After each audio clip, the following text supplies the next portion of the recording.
don't go do it. If you knew the road it was going to be and how hard it is, it's very unlikely that you're going to make it big in this. Like, just go find something else that's more solidified. It's easier to get into. Why? Because the people who will do it anyways after being told that, those are probably the ones that actually should try. Bingo.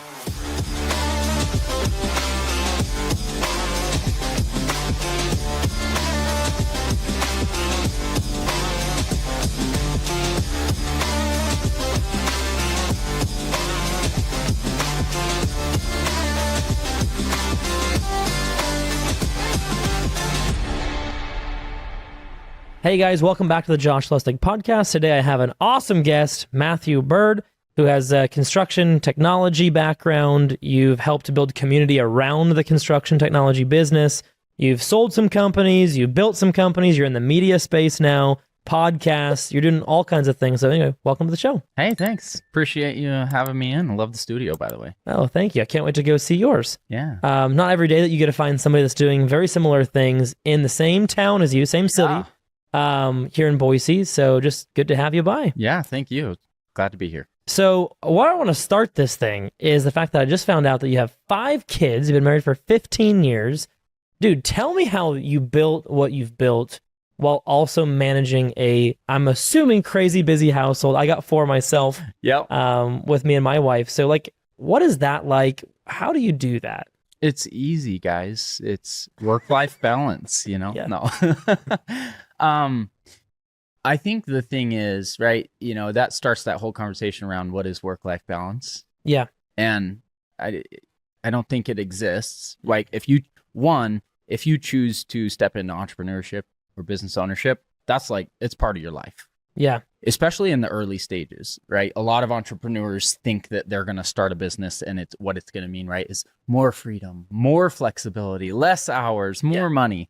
That is very rarely the case, right? Like, in early years of business, it is a grind. You're like trying to build, you're figuring things out. And of course, there's different routes, right? You could go the route of you get big investment, you have a whole team. It's there's strategy behind it. That is not how I started. I knew nothing about bootstrap to grow that. And I knew nothing about business. I did not go to college. I didn't get a degree. I didn't know anything about business.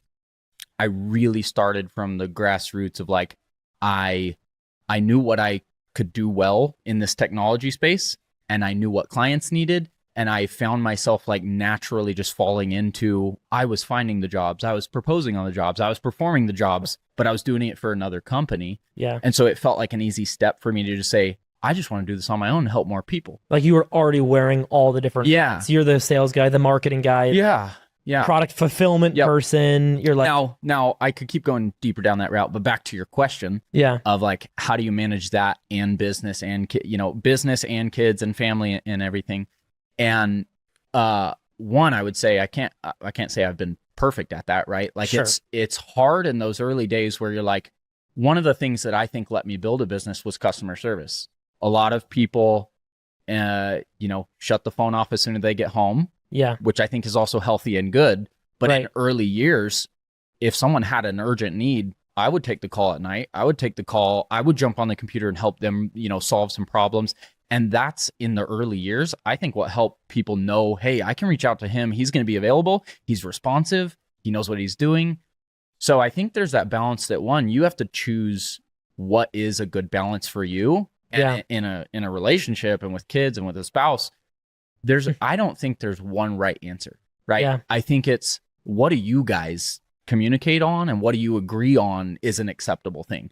I love that. If the wife thinks, I don't want you answering the phone at home, and I say, well, I'm going to do it anyways, that's not going to be a healthy situation. But at the same time, if you work together to say, hey, we're in startup mode, like, is XYZ reasonable? And you negotiate on what those terms are and you agree together, then there's, kind of those healthy boundaries you both establish. I think it sounds so simple when we're talking on a podcast. Like, I think it sounds so simple and like textbook. Yes, communicate, have good communication. And then like you go talk in the real world and you'll be like on a consultation call with somebody, like a coaching client. I'll be asking like, well, did you ask your wife? Yeah. Like what? It's like, oh shit, no, I forgot to do that. Yeah. Like, and I'm guilty of it too. Like where all of a sudden it's so easy and black and white, like, oh duh, that's the answer, is like communication. until you get into the real world and you have all this bias, and like sometimes it can turn into, spouse versus spouse on the issue of work-life balance. Yep. You want me to never work at all, right? That's the little voice in our head. She wants me to never work at all. She wants me to do this. She. And I'm over here thinking, well, I'm totally righteous and justified because I'm building this for our family. Yeah. There's a point in time where my wife and I had this conversation and said, like, are you building this for us, actually? Yep. Or are you building this for you? And it was a really respectful conversation. She, like, I don't want that to sound like she was, saying it a certain way. Certainly have had other conversations that were aggressive. Sure. Yeah. But this one was just more like a reminder. Like, yeah. Who are you actually doing this for? Because you've kind of made it. Mm-hmm. Now, what do you want this to look like? So yep. for us, it has been pretty structured. That's just what we settled on. Yep. Was like, I have this aggressive, almost compulsive disorder to like respond, like you're saying, to respond, to be reliable to the customers, to make sure I'm always available. But I did realize at a certain point, nobody actually needs you from 6 to 8:30 Is it really an emergency? Yeah. Yeah. Like, I was making it an emergency because that was what my identity said. Yeah. It was like, I'm needed all the time, 24/7. It feels good to be kind of the go-to problem solver of everyone's problem. Yep. And then eventually it doesn't feel so good when you get too many problems, right? Yep. So I totally resonate with what you're saying. Like, a lot of communication is needed. And to me, I think there's seasons for everything, right? In the early years, if an entrepreneur is about to start on their journey, my first recommendation is like, go hard. Like, you want to really get something off the ground, you're going to put a lot into it. And maybe it is making some sacrifices in the short term. Then there's the season like, hey, things are going well. I can afford to cut back a little bit, or I can pick and choose which ones I say yes to and manage schedule. And I think I think a lot of it comes down to personal priorities as well, right? Yeah.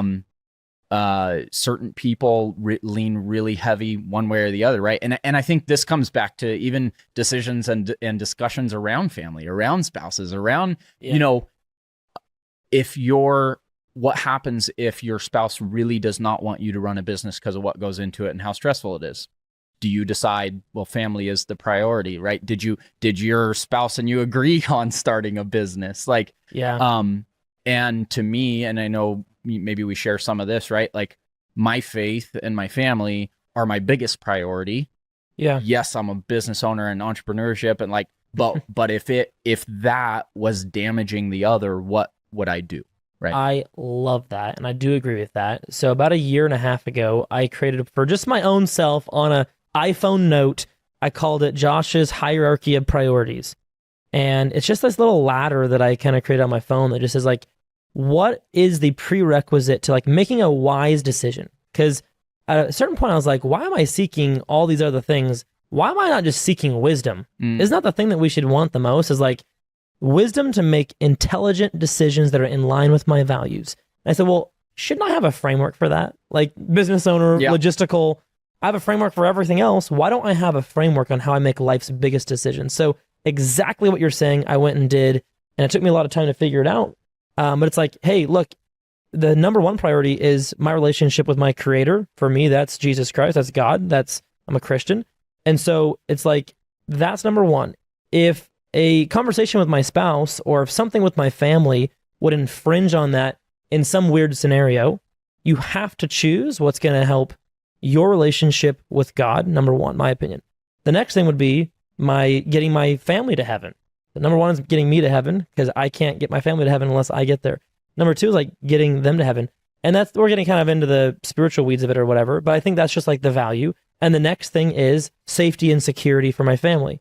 The next thing is financial stability. So a financial thing, like a pursuit, cannot infringe on the safety of my family. That even comes down to something as dumb as content. Yeah. I decided recently, I don't want to post pictures of my kids anymore because I all of a sudden realized that's actually a safety breach. Yeah. And I can't put pursuit of financial means above the safety. So anyway, I kind of got a little bit distracted on that and went to the weeds. But I think that's very important to like have, what is your value system as a family? Yep. And what are we not going to violate? Yeah. And I think those personal priorities absolutely try to define some of those before you go start some venture, Mm. right? Because it'd be way better to go into it knowing some of this groundwork of like, again, if you're married or if you have a relationship, Yeah. Establish that first rather than like hit the ground running. And now you're running into all these things where like, hey, we didn't agree that you're going to be traveling all the time. We didn't agree that you're going to work nights. It's like, no, know what you're going into before you take that route, which also makes me lean into, the next thought that pops in that angle is like entrepreneurship is not for everybody.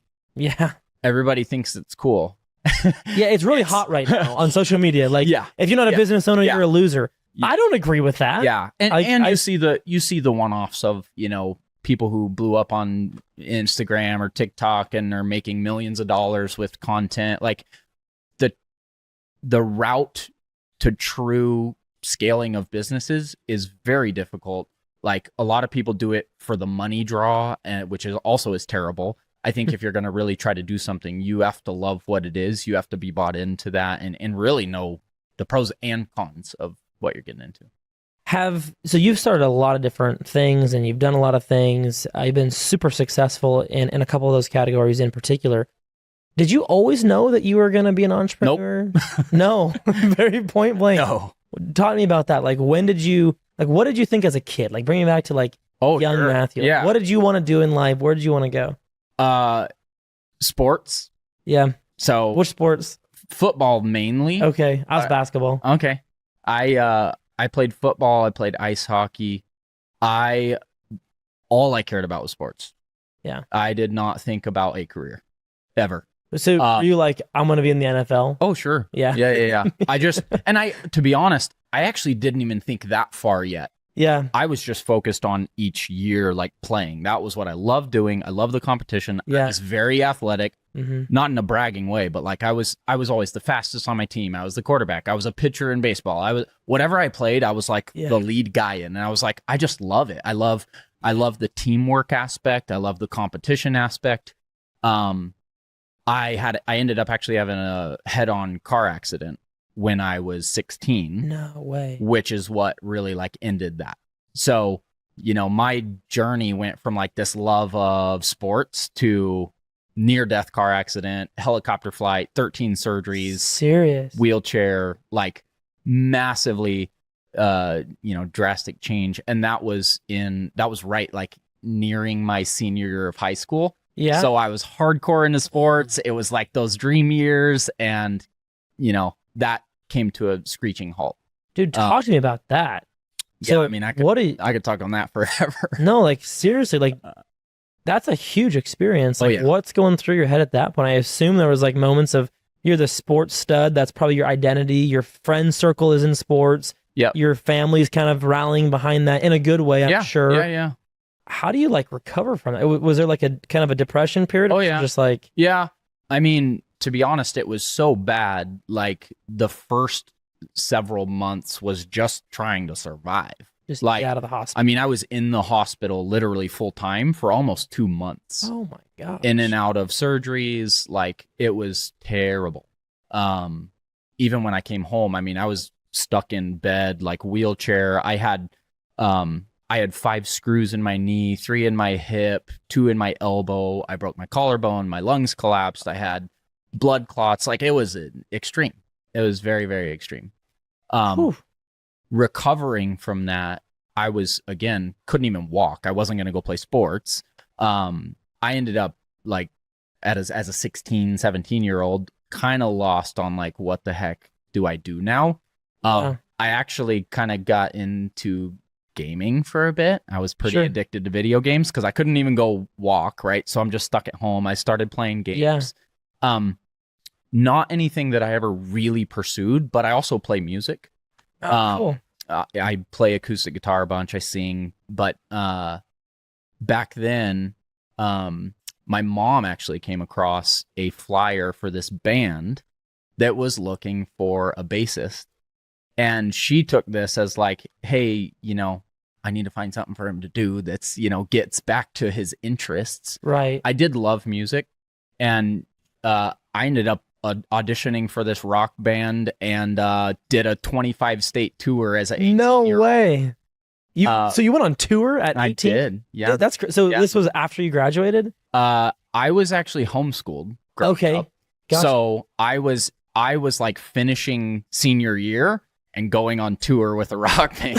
That's so unusual. Playing festivals and yeah, it was pretty wild. So the short story there was like, I look back and I see that passion I had for sports, lost it because of the car accident.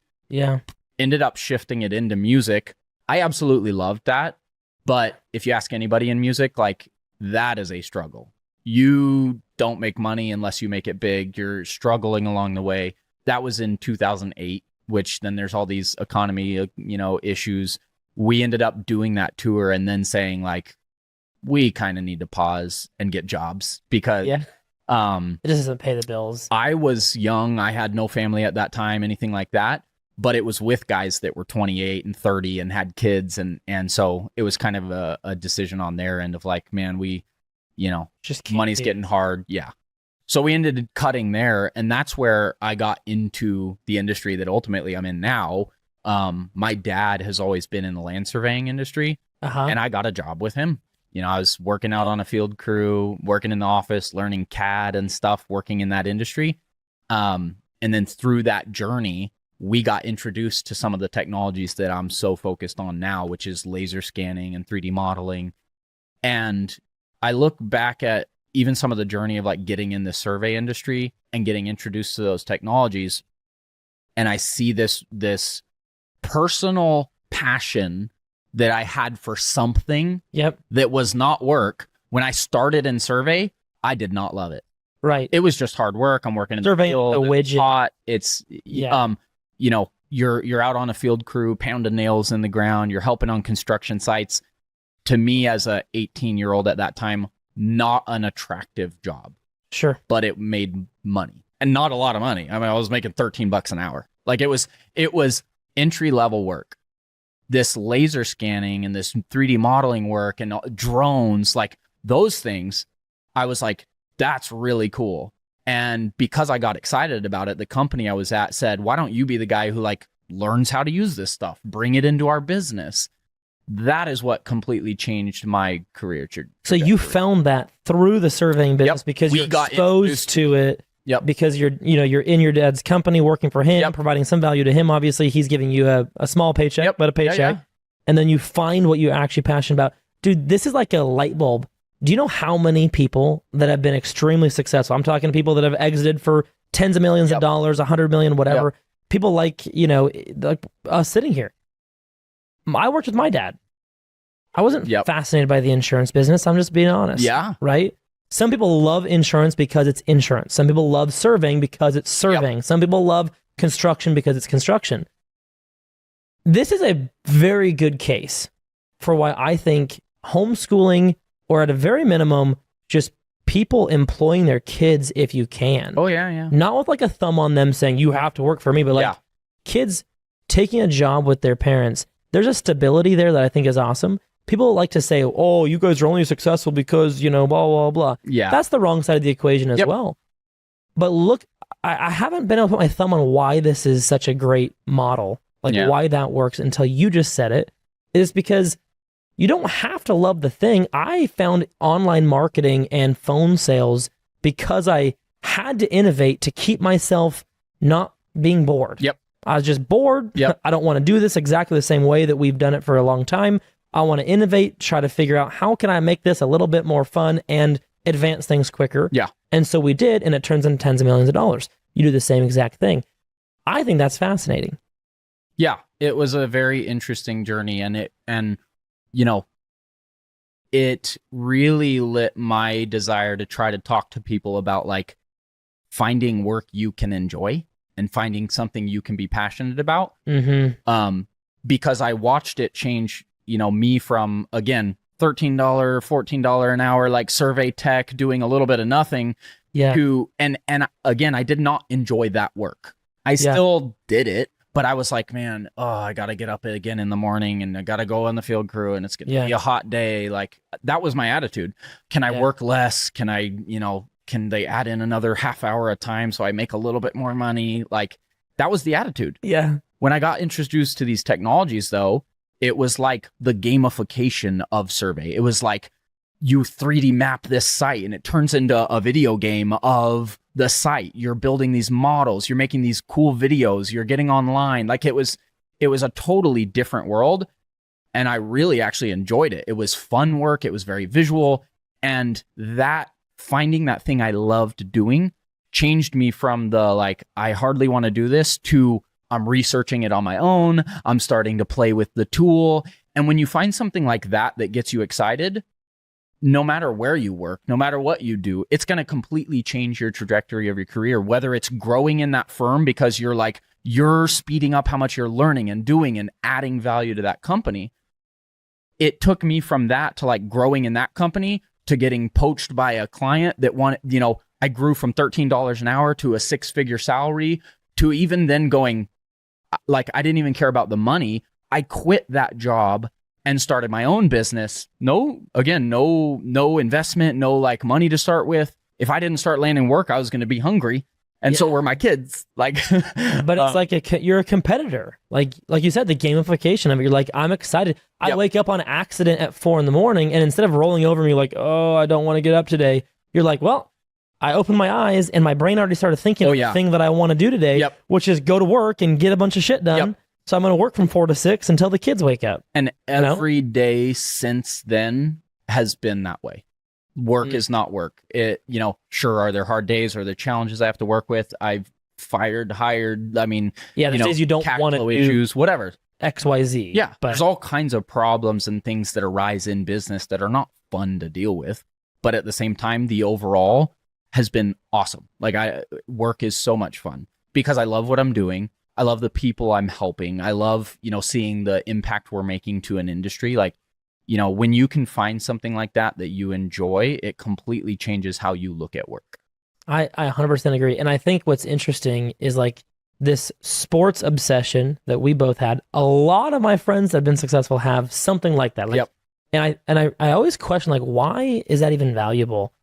I think sports are so valuable for young people to play and compete because it's a simulation. It's the closest simulation we have to real world business and war. And it's like you said, some days I don't want to go fire this person, or I don't want to go figure out how to hire this new person and deal with all this or whatever.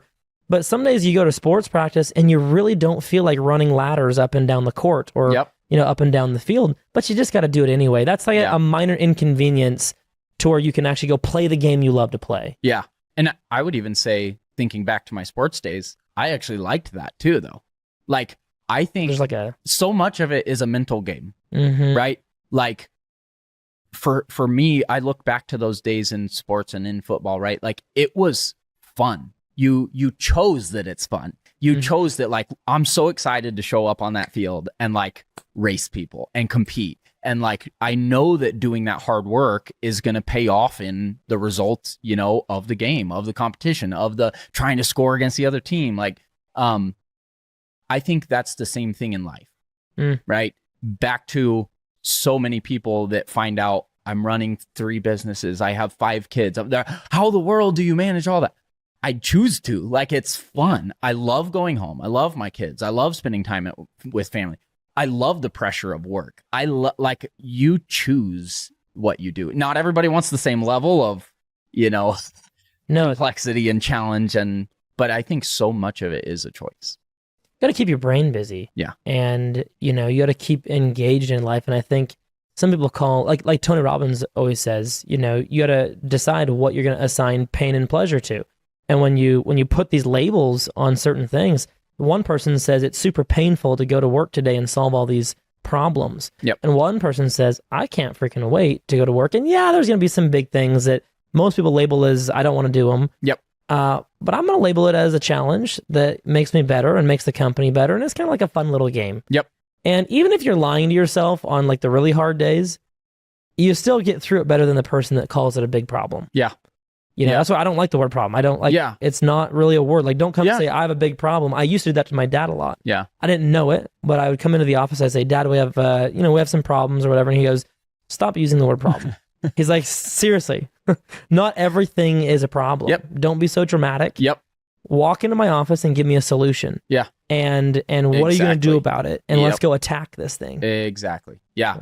I didn't know I said this all the time. I got pointed out at my own office by one of my employees. He's like, every time there's a problem that I want to freak out about, you just say, okay, so. And I'm like, okay, so. I'm like, well, yeah. I mean, what do you want me to do? Just like quit? No, like any problem that arises, we're having a problem with an employee, a client problem, a media file got corrupt, whatever the problem is, my response is always that. It's like, okay, so. Dude, that should be a book. Have you written the book yet? Not yet. Okay, comma, so. Perfect. We'll work on. Thank you. I think you should. That's a great title. Of a book title. Okay, so. But it's so true. Like, what problem could I get faced with? Yeah. That I don't just say, okay, what are we going to do about it? What are the options? How do we respond to it? How do we fix the problem? How do we redo it? How do we have the conversation with the person? There is no option to just get angry and like not do anything. Like, and why would I even blow up about something? There's always going to be something. And that goes even to the conversation about failure, right? People say, they don't want to fail. They're afraid to fail. One of the biggest reasons people don't take risky steps is that fear factor of change, of failure.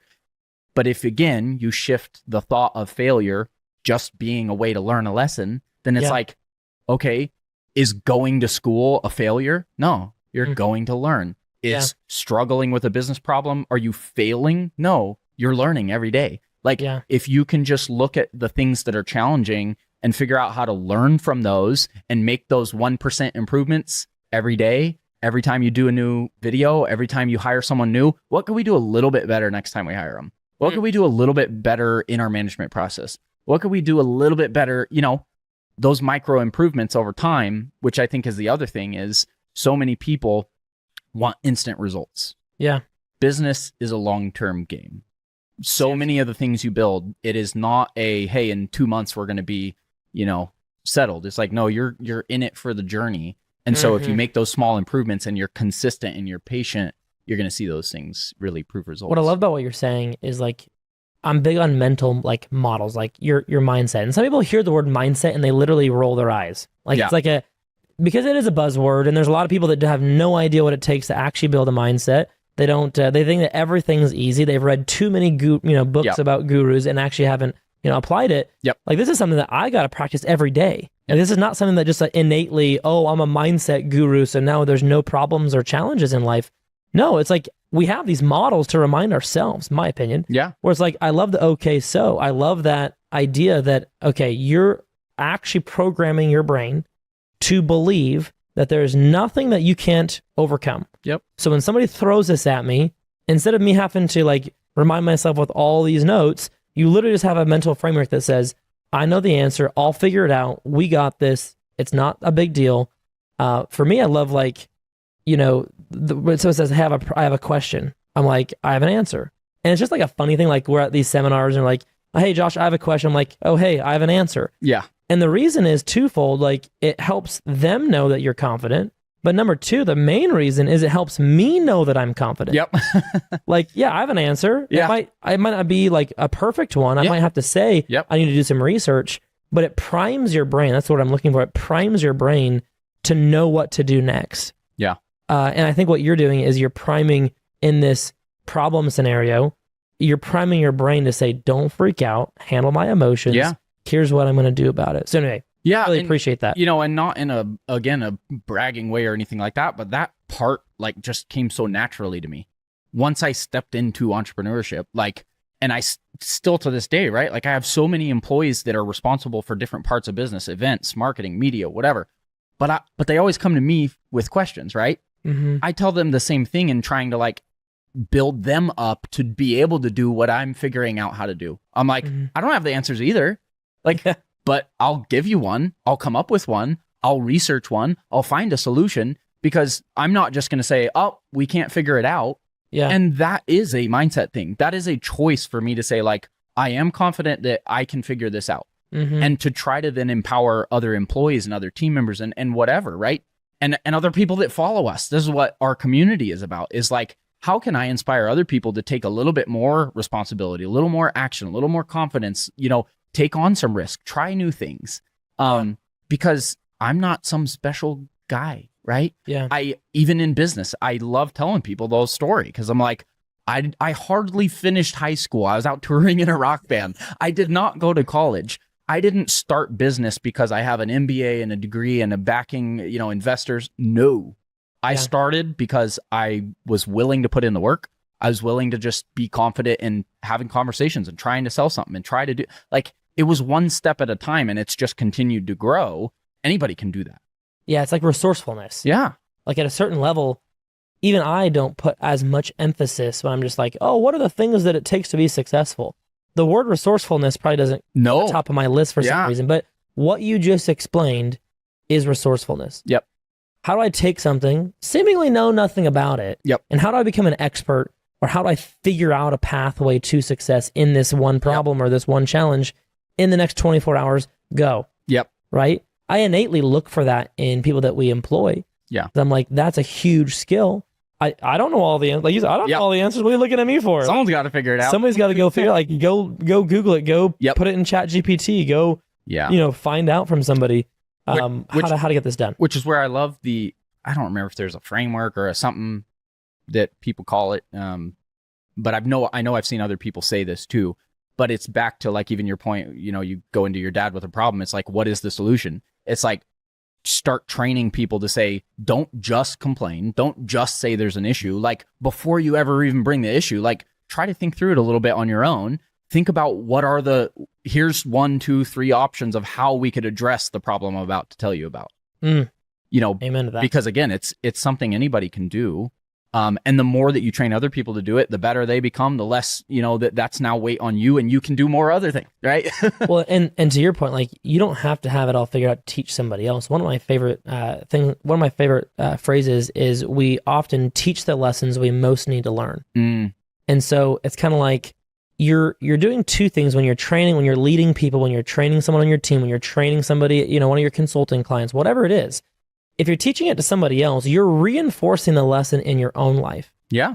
And I found as we have gone through the different levels, and we're still far off from where we want to go, but we've hit some levels with our recent exit and things like that. And what I've realized is like, I'm learning the same lesson over and over and over again, like the same series of lessons. Yeah. Like focus. Yeah. Don't be distracted. Yeah. Make, wise decisions, not hurried decisions. I'm learning, but they're just like bigger stakes now. Yeah. Like what used to be a $2,000 decision in our business or in my life now is a $200,000 decision, but it's still the same lesson, same principles. Yeah. So the more we teach this to other people, the more we like ingrain that as who we are. Yeah. Strengthen that. I mean, and no matter how much you try and how big your thing gets, you're still going to keep doing that forever. Nobody is perfect. No one is making all the perfect decisions. whether you're an employee at a company or an owner of a company, like you're always going to have a lesson to learn. You're always going to have something to work on. And that's not a bad thing. That's just life. When you're talking about this and you're talking about, okay, I love your perspective on like, I'm no really different than most talented people. Now you are different than, you have some God-given talents. I'll push back on that not everybody has. But there's a very large pool of people that have a pretty good amount of talent, and some people do something with that and some people don't. I'll never forget, we're having some pretty interesting discussions with like large PE firms, and we're talking to people that have, quadruple MBAs or whatever. I don't know if that's a thing, but whatever. We're talking to people that are very, very, very book smart. And I went to 4 months of college and decided not for me. I don't want to go down that path, and I didn't. Yep. So there are things that like words we're using that are very sophisticated. It's a very professional environment compared to what I'm used to. Yeah. And I remember a friend of mine pulled me aside. He'd also sold his company for buku bucks to a similar type organization. And he goes, Josh, why are you acting not confident in there? I'm just curious. And I was like, well, what are you talking about? He goes, I know you. You're a very confident person in every other setting that I've seen you in. Why all of a sudden are you acting so sheepish like you don't know anything? And I was like, well, I don't know. to be honest, I don't even know what they said. Yeah.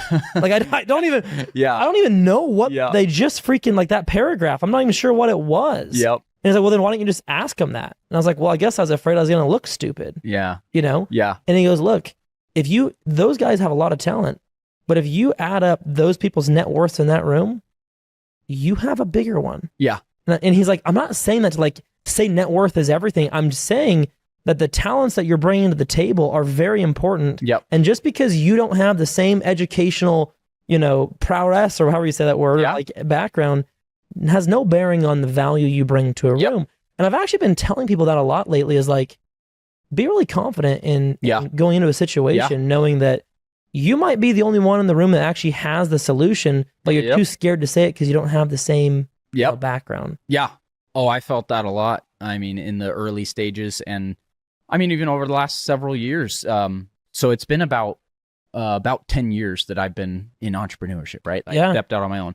When I first started, I was used to working around engineers, and when I got hired at the corporate company, right, everybody's in suits and ties and like fancy clothes in a big office in Irvine, California, and so I tried to dress the part a little bit. I would dress up, like, and I walk in there and I'm always the youngest in the room, and yet they made this strategic hire of me, and I had a salary and a manager role, and I'm like okay, I'm slowly starting to see it doesn't matter that I don't have a degree. They made an exception there. It doesn't matter that I'm the youngest person in the room. Like, they see some type of value that I'm bringing. Mm-hmm. And so that started to build my confidence.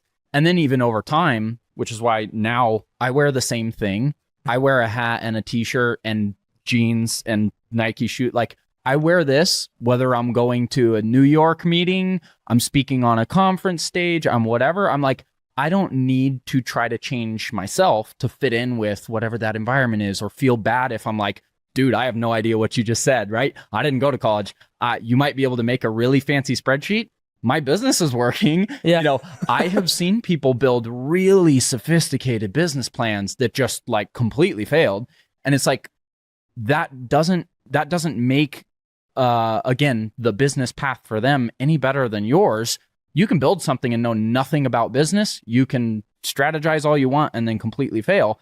And so when you start to learn, like, everybody has strengths and weaknesses, like, lean into that. Don't be embarrassed by it. Like, admit the things that you're weak in. And even when you're building business, like, that's how you build a successful business. You start figuring out what am I good at? What am I not good at? Being okay with that, and then starting to like fill the gaps. Yeah, and being okay with the idea that I don't know that, but I'm a quick study and I'll figure it out. Yeah.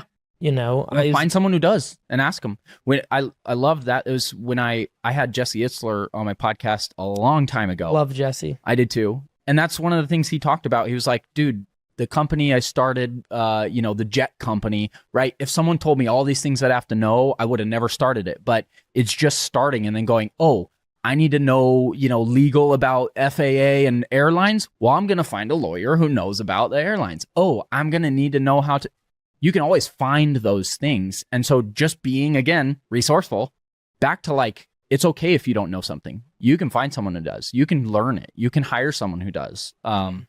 It's being willing to step into things that you don't have the answers into, like being willing to be bad at something and start that process and build it into something good. That seems to be the more rare trait.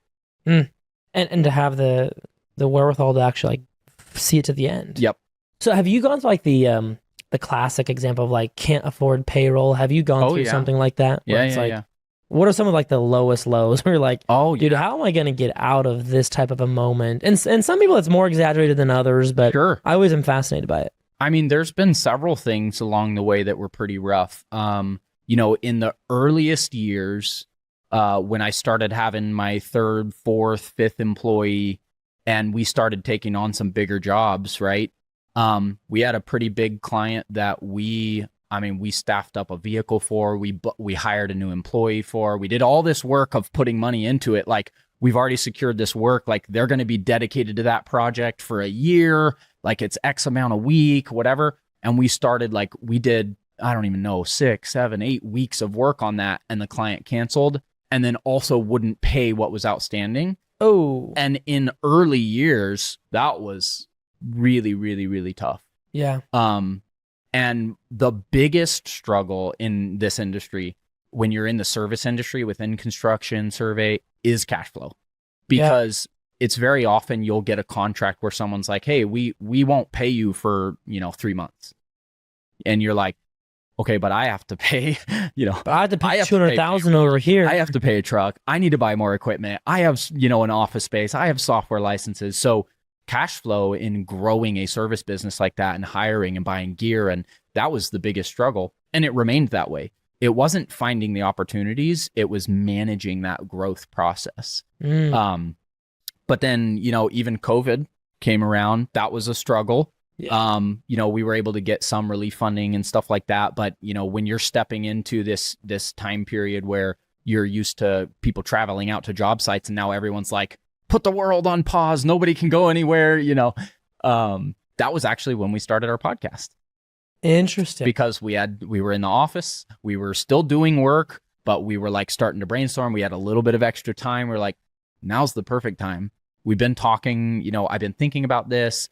I'm watching other people online. What if we use this time to start trying to have conversations, educate people about the tools? And that was when that journey kind of started. What kind of impact has that had on your business? Quick backstory to why I'm asking this is like I was going to, during COVID, March of 2020, I had all these seminars lined up to sell insurance to all these different people. We had 50 people per seminar lined up. I had all booked out Southern Idaho. I was going to do this whole tour. Cost me, I don't know, $15,000 to $20,000, something like that. And then COVID hit, and I didn't even get to do one of them. Yep. So between the time of spending the money on advertising to fill the seats and the time to run the seminars was when COVID hit and shut it down. And it pivoted us into webinars. And because of that, it made us the majority of our wealth is because of that. Nice. One thing. Yep. And I'm curious, like, that was a blessing in disguise for us. Was this one of those moments where it's like a little bit like blessing in disguise? Oh, yeah. The media side and starting that up? Yeah, definitely was. And I would say I actually go a little bit further back than that too, in that I started using LinkedIn pretty early. Mm-hmm. Like I used it while I was an employee. And I started, I was going out to conferences, meeting people, and I started connecting pretty proactively on LinkedIn and building relationships. Anybody I'd meet, I'd keep on there. And I would start doing posts talking about, projects, like showing this screenshot of this 3D model going like, look at this model and how it's impacting this project. And that, to be honest, I'd go back and say 90% of everything I built is due to being online. Really? Oh, yeah, so absolutely. That's been huge for you. Huge. But it goes further back than the podcast. It was really getting on LinkedIn and sharing content and sharing projects and being proactive with building. And all of that is what let me build a business. I would say that transition of then having a little bit of a pause, starting the podcast, building more content, really, that was part of why I had this vision of starting it was, okay, I have a really big network already. How can I start making even more content to help with the educating, to help with building the industry in whole? So the podcast was a great move. And shortly after, about a year after, we decided to put on our first conference that we managed. We build out the speaker list. We bring in vendors. We, bring that education to actual physical networking. And that was the launch of now what is one of our biggest focuses, which is holding events, in the space. So each time, and those, that goes back to like, whether it's starting a business, whether it's starting a podcast, whether it's putting on this conference, there's always that like, what if it doesn't work? What if people don't show up? What if people think I look stupid on camera? What if learning to like step into those unknowns, to step into something that feels uncomfortable, that feels risky, every time I've done that, it's led to another level of something incredible, something I'm so glad I did, and it turned into something even better, right? And that's where most people get stuck. They get stuck at like, I'm just going to stay in my little bubble. I'm going to stay at my job. I'm going to drive there, do my job, go home. Like I don't even know the options of stepping outside of this bubble. Amen. And what if it doesn't work out? I actually love the worst case scenario example. Is like, what is the worst case scenario? Okay, let's say you quit your job. If the worst case scenario is for some reason you're blacklisted from your company, blacklisted from the industry you come from, and you have no way to make your $7,000 a month salary back if your business fails. Okay, well, I guess that's a pretty big deal. But most people, if we're being honest, say you quit your $7,000 a month nice job, it's a $87,000 a year job. You quit that job, you go start this company, if that's what you feel called to do, like that's what you want to do, and you go and you fail, and you don't have a ton of debt or anything, but you fail, and you come back a year later, can you get the same job back? Could you get a similar job back? Yeah. Could you maybe even get a better job back? Yeah. Probably. Yep. Right? Most likely. There's a lot of jobs out there.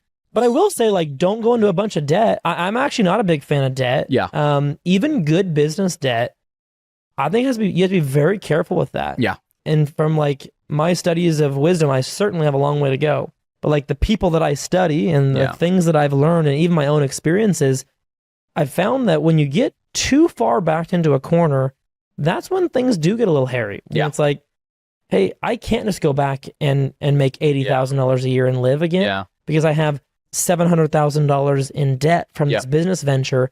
I actually don't think that's a wise move. Yeah. Yeah. Too much risk. Yeah. What are your thoughts? What are your thoughts on business debt? I agree there, right? It's more risk. Yeah. I think that there's times that I would say I'm a fan still. Mm-hmm. I think it has to be very strategic though. I think you have to really have a clear plan. I think that if you maybe even test what it is you're doing or what you're building and it's getting traction, maybe using it to enhance some of the growth. Like, I think there's ways to me that I wouldn't say never do it. Sure. But I think the worst thing would be like someone just starting out that like you're just, I want to build a business. So I'm going to take out a huge loan. I'm going to go build an office. I'm going to do all this stuff. Like, I think you have to be careful for sure. The best way is organic. It is slow. It is not owing people a bunch. It is not having, huge, what am I trying to say? Like interest on the money you're trying to build that now you're just paying back that forever. The classic example of going out, let's say you're going to start an insurance business or even a construction technology business, whatever it is, you go out and you get a $200,000 loan. Well, the day one, you buy an office, you lease a big office, you have all these overhead expenses. I love businesses that you can start that have a low barrier to entry from like a cost standpoint. I love those businesses that you can bootstrap into an income and then start scaling from there. Rather than something that, hey, I got to go get $500,000 in debt day one. Or raise a bunch of venture capital money to get off the ground. Those just seem like more risk than they're worth to the person first starting out. And I had to deal with some of that, like getting equipment loans and stuff like that, because some of our gear in this industry is expensive. Like when I started the business, I had no money saved. I did not save up to start the company. And one laser scanner that I needed was $50,000. So like the option is you either wait a long time and you try to save and you want to, stay completely out of debt. You could do it. It's going to increase your road. Or you look at financing options of like, can I get an equipment loan for this that's reasonable? It lets me get that. I know as soon as I have it, I'm servicing that work. I'm building it into rates. I'm going to pay that off. Like, I think it depends on the industry, the type of business. Because if you're somebody who really wants to start the business and it is a type of business that requires something like that, then it's, what are your options? Well, and you have, in that scenario, you do have the actual collateral. Like you actually have something of value that you could sell if you need to. Like we talked to a young gentleman the other day who's in a junk removal business. He's like 20, he's in college, and he's doing these side jobs. He's doing quite well for himself. And he's like, I want to buy this $10,000 trailer, but I kind of, my parents and, whoever else is telling me that I should put that $10,000 in a Roth IRA. And let it sit and grow for X amount of years. And I was like, well, let's just do the math. Let's say you buy the trailer, and let's say you the next day hate the idea of your business and you want to get out of it and it didn't work the way you wanted. How much could you turn around and sell that trailer for immediately? He's like, for sure, no less than 9. Like, it's a good deal already at 10. I know this market and I know I could get 9. I'm like, then you're literally 20 and you're risking $1,000, And the upside is you can double your money in the next 90 days during the summer by these different jobs you're doing with the access of the trailer. Go do it. You can take your 10,000 and turn it into 20,000 in 90 days rather than 7 years like the Roth IRA. And he's like, that seems like a no-brainer when I think about it like that. So even in that example, I would say go get debt even if you didn't have the 10K. Yeah. Because you could pay it off. So, yeah. Yeah. So, be careful, be strategic. I'm a pretty high risk person. Mm-hmm. And this goes even to like, what do you do as the business starts working well? Are you the kind of person that's going to go out and buy the fancy car and buy the nice watch and all of my money building a business went straight back into growing the business. Like it was hiring people. Yep. It was buying that piece of gear. It was getting a truck. It was, building a better website. It was, and I'm still that way. Like my whole focus is not like, what can I do short term that's just going to give me a bunch of money to do something? It's like, no, I believe so much in like this long term of what I'm building that just doubling over every time, every time we grow, it's just growing itself. That's a personal choice too, but that's the one I've made. That's a high degree of belief. And I don't know if that's learned, trained, innate. I don't know where that exactly comes from, but you've interviewed a lot of people. I've talked to a lot of people, interviewed some.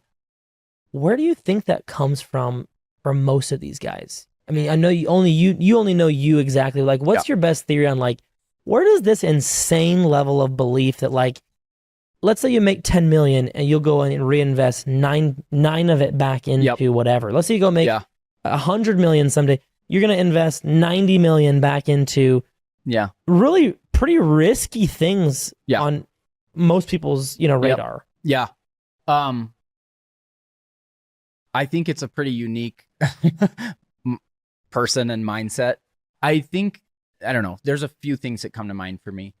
One goes back to something we just talked about a second ago, is like, what's the worst case scenario?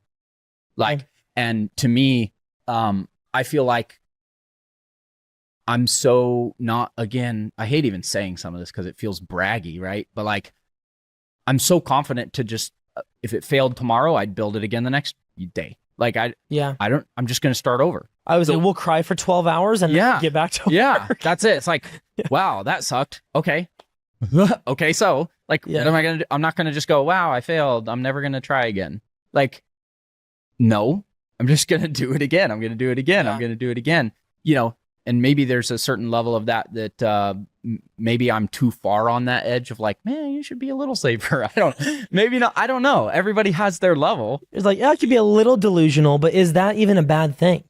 Is a positive delusion even a bad thing? I think it's just like an overactive amount of abundance mindset. Yeah. Where it's like, there's so much opportunity that even if this entire industry failed tomorrow and there was no more opportunity in the industry that I know and love. Yep. I'll go find a different industry. And again, I really don't think entrepreneurship is for everybody. Mm-hmm. I say that very honestly. And I think that most successful business people also say that. I loved seeing an interview of, CEO of NVIDIA right now, right? The biggest valued company. In interviews, he gets asked like, how would you start again? If you had to start over right now, he's like, I wouldn't do it. He's like, I would not do it again. Like if you knew the road it was going to be and how hard it is and all that, like he literally is saying, don't go do it. And I've heard other stories, even in acting. I think it was someone Matt Damon, I think early on. I don't remember the whole story. I honestly have a bad memory, so I lose little details. But, it was either he was asking someone before him or someone was asking him. Uh-huh. Either way, it was like, man, I really want to get into acting. Like, what would you suggest I do? And whoever the person was said, like, don't do it. Like the road's this is such a hard road. It's very unlikely that you're going to make it big in this. Like, just go find something else that's more solidified. It's easier to get into. Why? Because the people who will do it anyways after being told that, those are probably the ones that actually should try. Bingo. Because if you knew what it was going to be like, if you knew that road, if you knew how hard, you knew the arguments, you knew the late nights, you knew the stress, like nobody signs up for that. Yeah. You have to be a little bit crazy. Yeah. You have to be a little bit delusional or willing to just know that, look, I'm okay with like struggles. I'm okay with the fact I'm going to face these challenges. Like I want to do it anyways. You're probably born to be an entrepreneur. It comes down to worldview, really, is like, what am I put here to do anyway? Yeah. I think some people just get into entrepreneurship because they're a little bit bored with life. And like, I've come to the realization that I switch something up pretty major every 6 months. I don't Oh yeah. like I didn't realize that until about a year ago, and I look back and thank God it hasn't been like such a crazy shift, but like I'd sell this insurance product in the insurance business, home and auto insurance, and I was like, I shifted to like group health insurance. Yep. And did that, but then it was like, well, now I'm gonna learn online marketing because like the way I was doing it before, and then like did that. Now I gotta like figure out how to like coach other people because that's really my life passion. I think there's just an element of like you have to keep yourself entertained and like in a growth period. It's like you're addicted to it. I very much am. I mean, to be honest, I think it's almost to a level that seems negative. Talk to me about that. Talk to me about that, because I think I can resonate. Well, because, again, a lot of people say, don't just go chase the shiny thing, right? Like, you can't run at every new idea. The killer of an amazing idea is 5 great ideas. Because you can't do all of an amazing idea is 5 great ideas. Yeah. Because you can't do 5 things at once. I am running 100 miles an hour in 3 directions, 4 directions, 5 directions. Like, if I tried to sit and explain to you everything I'm doing that I want to do, that I plan to start, like, it sounds ridiculous. Yeah. I mean, again, we just got back from a conference we hosted in Europe for the first time. We're going to Orlando for the first time next month and hosting a whole nother event. We're managing all the speakers. We're building this out. We're building a membership option. We're trying to consult individual companies. We're starting a media agency. We're starting a branding and marketing creative side, because all of it feeds together, while I'm also still trying to help my old business that I sold. Like, and I'm at home with the 5 kids. Like, I am in so many directions. And I think that most people would probably tell me I'm doing way too much. What do you think? I think I'm on the verge. On the verge? Because to me, I believe in everything I'm doing, and I think that every little piece of it, I'm doing it for a specific strategic reason. Yeah. But at the same time, I am a believer that you can't do everything at once. Right. So I'm always pushing myself of like, okay, should we start the startup pitch competition right now and do it this year, even though we have too much on our plate already? Can we pull it off? Is it short enough time for, like, I'm always trying to analyze, like, do I think that it's the right fit right now? Can we do it successfully? Or is that a little bit too much? Maybe we should put it off a year. And I mean, I would say there's probably times that I've said, let's do it right now anyways, that after the fact, I'm like, okay, that was probably a little too much. Like, because the other thing that you want to be careful with is doing something poorly, right? Right. Like, if you want to build a brand, you want to build a business, you want to become a thought leader or an expert in an area, you need to be good at it. Sure. You need to do whatever you're doing well. And so that's the fear or the risk of trying to spread too thin. And to me, the one way that I think that it's still possible to do the variety of things that I want to do is putting good people in place to manage those things. Your reputation's everything, to your point. Like, your brand reputation is everything, and you don't want to build so fast that you damage that in the process. Yeah. And so I think you're right, like putting good people in place, and sounds like we're in a similar position in life as far as like what we're learning next is like putting really good people in position. I'm sure Rob's laughing back there at everything you just said about how crazy. Oh yeah. It's like I couldn't even explain it if I tried. And you start explaining it, I'm like, no, I'm hanging on. I'm right here with you. But then like I try to go explain my life to somebody. I'm like, oh, but that's a little complicated because of this entity is talking this thing, and then this PE group, and then this. And you're like, I don't even know how to explain that to like a mentor or a coach. Yeah. You're like, it's like a 3-hour conversation just to explain my current. Yeah. Yet let alone to get some advice on moving forward. So I mean, we're talking about a lot of different things. Yeah, we are. and I love this that. This is 1 of 4 podcasts, right? Yeah, exactly. Episode 1, part 1. Stay tuned for more. But I'm really curious. Like, you have all these different things, right, that are going on now. How do you choose? Like, if you could rewind, and you're talking to someone that's maybe 20 or 22, just maybe graduated college or high school or whatever, they're 18 to 20 something years old. How do you choose? Like, there's so much information. How do you choose one and just go with it? Like you did, because like you had to get a job, and so you got a job with your dad. Yep. Because it was like a seemingly easy option. Yeah. Like try to figure life out. What does somebody else do? Like how do you just like pick something? It's a good question.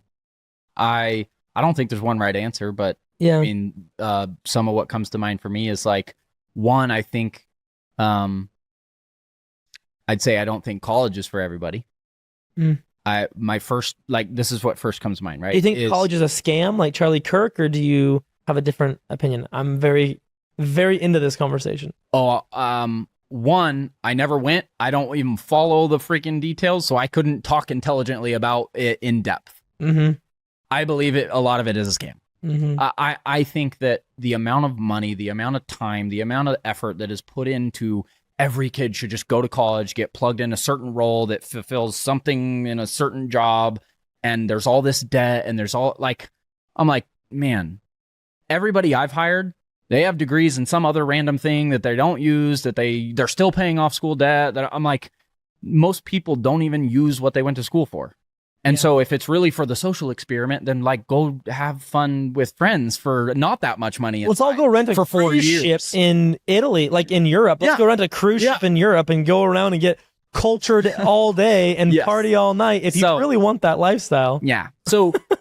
So I think there are reasons to go to college, right? Yeah. I've said this before, especially, I had 13 surgeries. I don't want my surgeon to have on-the-job experience, right? I hope you went to school, you learned the details, you trialed, you tested, you trained, that is the rarity, right? Yeah. There's so many people that go that are like, I don't know what I'm actually doing. I'm just doing it. And I'm switching my major to, actually, I don't want to do that anymore either. I'm switching my degree to don't go to college unless you know what you're going to do. Amen to that. That is my belief. And don't go to college to figure your life out. No. If you're going to go, it better be with an intention. So just from my experience and what I've seen, my suggestion would be start when you're younger, right? Start figuring out, what do you even enjoy doing? Research some jobs, look into different industries, maybe find a ride along, go on a job site, go on a school field trip to some different industries, find something that interests you. Yeah. And then after high school, get a couple different internships. And don't feel like you have to lock into your permanent job as your first job ever.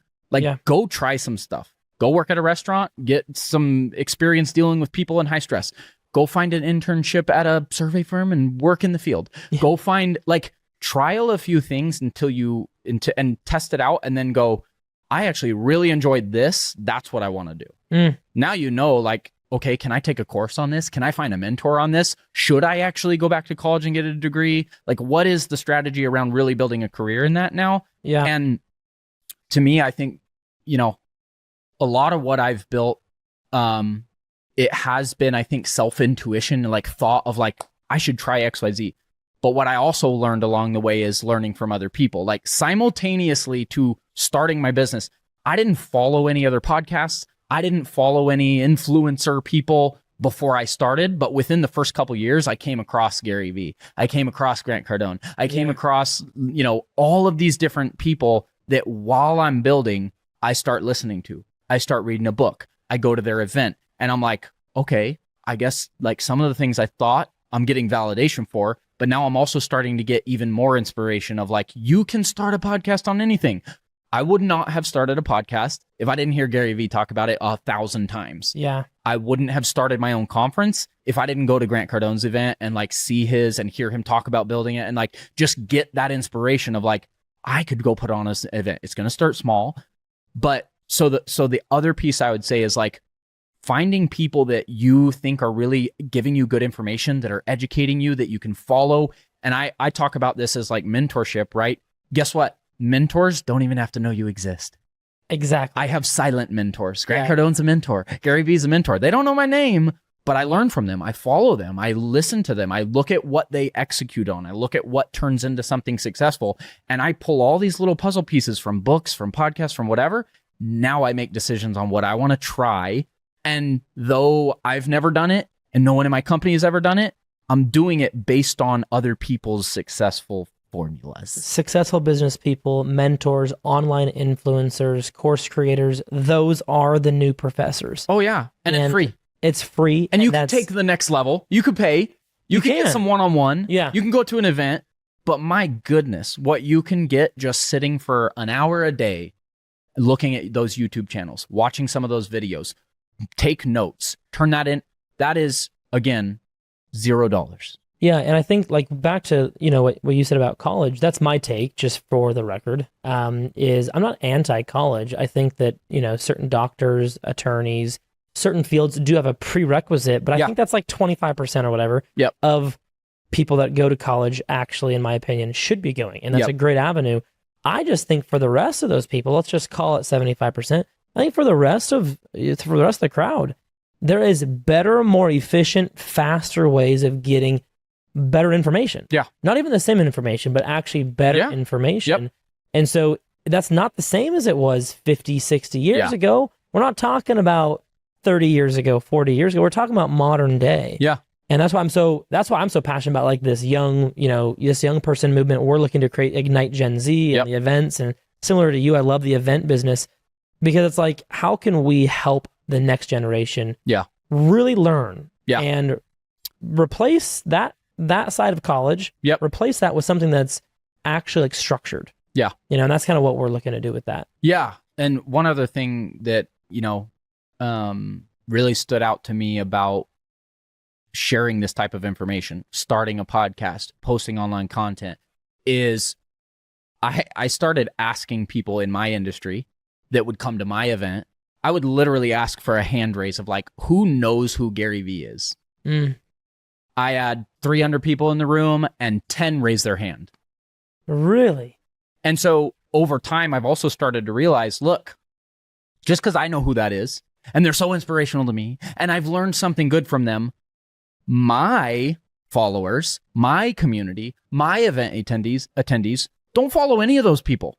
Interesting. So to them, I am that person. That is actually an insane perspective shift. You look at someone like Gary Vee. He is one of the most sought after people about online marketing and social media. Yeah. How many followers does he actually have? What is it, like 10 million or 20? I think so. Or something like 10 or 20 million. Yeah, but around the world, out of 6 billion people. Yeah. Like even the biggest influencers, it doesn't matter. Not everybody follows them. Not everybody loves them. Not everybody, wants to learn from them. Yeah. There's so much room for more of those types of people, personalities, influencers, if you want to call them that.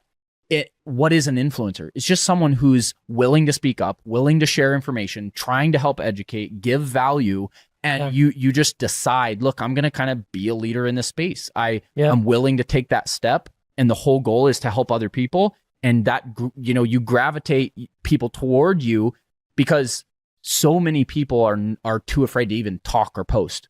Like I look at, again, I attribute a lot of my growth to LinkedIn. Yeah. If you look at the statistics of LinkedIn, I think it is that 1% of the people on LinkedIn have ever posted anything.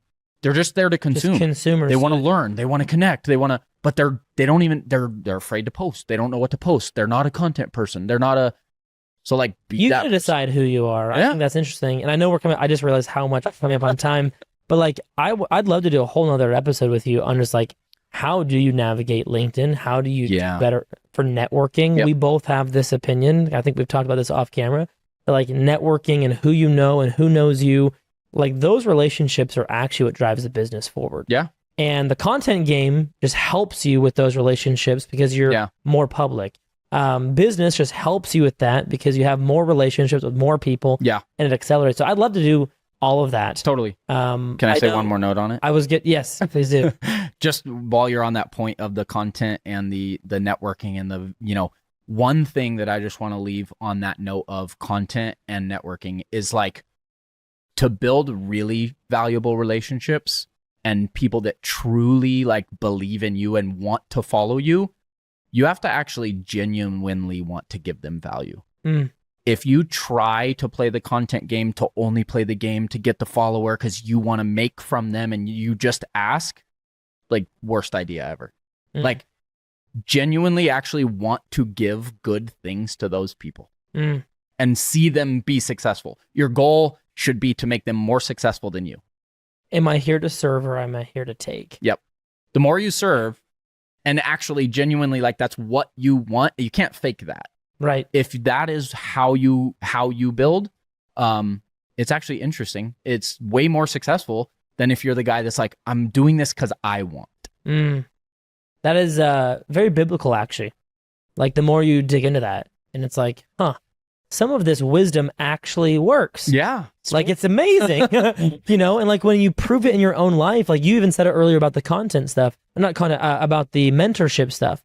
It's like there are certain lessons that I had the same experience as you, where I would learn something from a mentor and I was like, I already do that. Yeah. And it would embolden me. Yeah. I'd be like, that Good, actually was worth it. Like, I'm glad I spent the 10 grand to learn that I'm doing the thing the right way. I should just do more of it or whatever.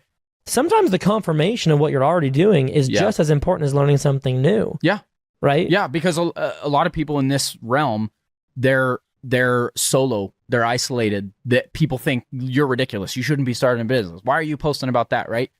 If you really want to also ramp up, like, find other like-minded people, because that confirmation, it's like, I'm doing the right thing. I'm not the only one. I'm not the only crazy guy. Like, finding that's what I also love about community building, is like, you're getting people that are excited about the same types of things and want to talk about that and believe in the same things you do. And like, it drives passion for everybody, and that it makes everybody do better. And we're not supposed to just be little silos out in our own little, home offices with a laptop, building things without. Humans are made for connection. They're made for tribes, right? And final point, that's my biggest argument for why people should go to church. There you go. Because people are made for connection, And like, when you're excited about something and you're sharing it with somebody else right next to you, like we are today, there's way more passion in that life than a life where you're just in a silo by yourself. Absolutely. Awesome. So I think I can speak on behalf of anyone listening. Thanks, Matt, for being on the podcast. Really appreciate it. Of course. We'll do it soon. Yeah. Thanks for having me.